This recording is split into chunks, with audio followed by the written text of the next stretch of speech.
Mana oxir oqibat akalar, bundan oldingi videodagi Arlando'ning galovkasi.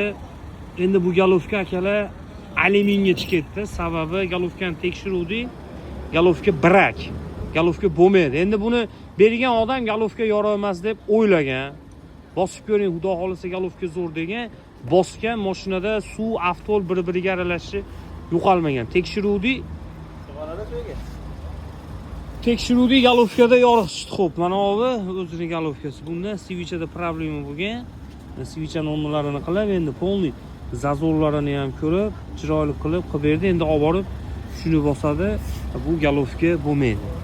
Polniy tekshirib, apparatda hozir akalarimiz o'zi yonimda turibdi. Yorug'larini, videolarini ko'rdinglar. Ishonch hosil bo'ldi, xudo xolasa gap bo'lishi. Mana shunaqa galovka tekshirish xizmati bo'yicha bemalol murojaat qilaverasizlar. Любой mashinani galovkasini xudo xolasa harakat qilamiz, tekshirib, yorug'ini video qilib, syomkasini ko'rsatib berishga. Oshiqcha ish, oshiqcha rasxod bo'lgan xolos bu yerda. Mana endi o'zinikini olib borib qo'yadi, xudo xolasa go'zal yuradi. Galovka remont bo'yicha bemalol murojaat qilaverasizlar, qo'ldan kelgancha sifatli qilib ishinglarni bitkazamiz.